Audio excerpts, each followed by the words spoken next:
I reduced calories and increased protein in this cheesecake recipe, and that is not an easy task, considering I want flavors that are very close to the original.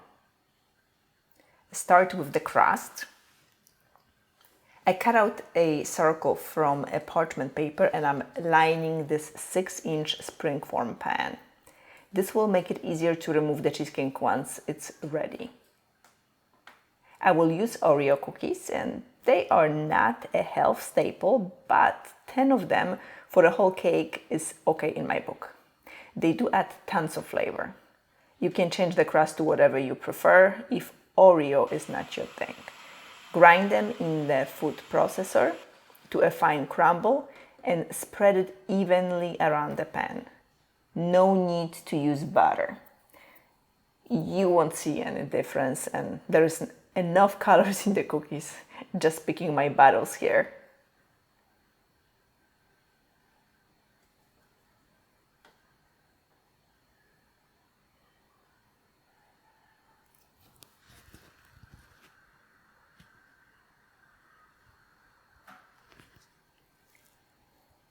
Bake at 350 degrees Fahrenheit for just 10 minutes. For the cheesecake batter, I will make some tweaks. I am reducing the amount of cream cheese to just one full fat package. That's 8 ounces, and make sure it is at room temperature. For the rest, I am using light farmer's cheese. That's less calories and more protein. I'm going to process it until completely smooth.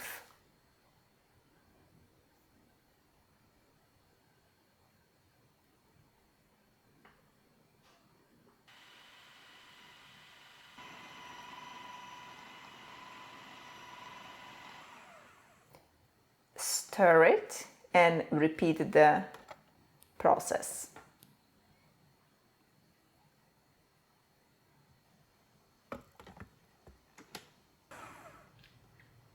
That will do it. Perfect. To process the cream cheese, I will need a paddle attachment. Make sure the cheese is at room temperature.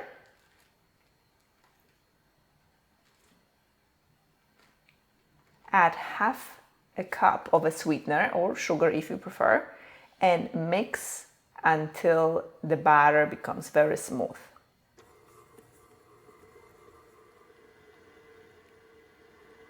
One teaspoon of vanilla extract. In the meantime, crack 3 large eggs. Make sure they are also at room temperature.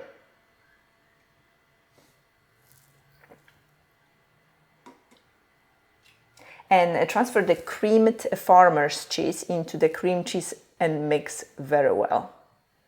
Look how creamy that cheese became.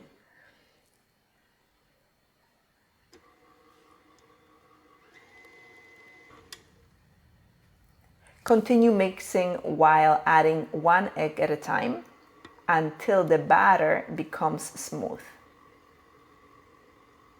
It will have a rather runny consistency. Transfer to a springform pan and prepare for the bath.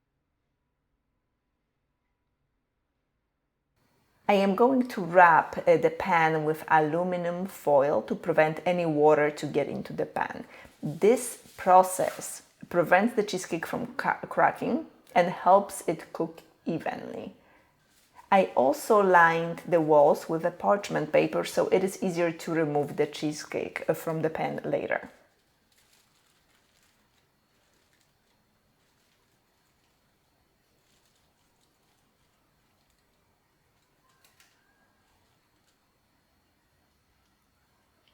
I need a slightly bigger baking pan to place the cheesecake on it, and the oven is preheated to 325 degrees Fahrenheit.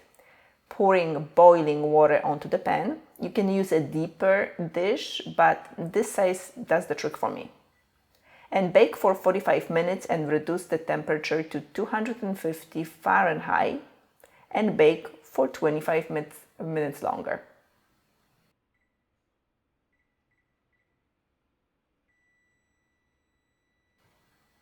I suspect that this method of baking causes the cheesecake to be light and creamy, cooked to a perfection. And original recipe calls for sour cream, but I replaced it with yogurt, and that's higher in protein and lower in calories.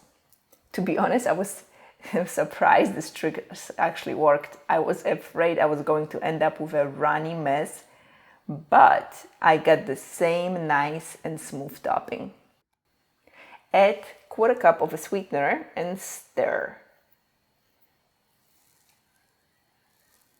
Remove the cheesecake from the oven and carefully spread the yogurt over it, making sure not to put too much in one spot so it doesn't sink in.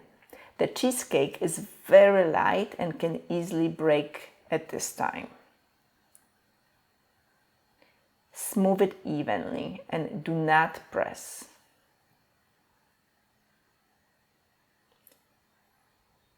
Put the cheesecake back in the oven and bake for additional 20 minutes. And 20 more minutes. Take it out of the oven and cool for about 1 to 2 hours. Once it is completely cooled, cover it with the foil and refrigerate for at least 8 hours or overnight.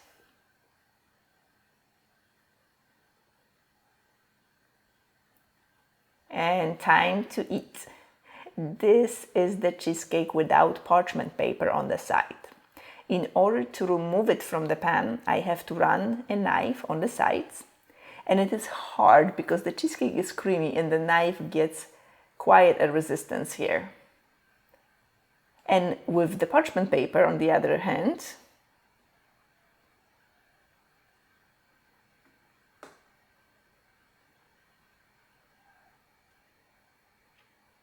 yeah, you see what I mean. You can cut it up in 8 slices or 16 smaller slices. I will leave it up to you. I always go for a bigger one. This is some insane cheesecake. I think it can compete with the original recipe and it may just win. So light and creamy, and with the extra protein it will be harder to overeat. Not impossible, but harder. If you don't like baking but still want to enjoy a light and decadent cheesecake, you can make a strawberry cheesecake or peach no-bake cheesecake. And that's where I'm going to see you next.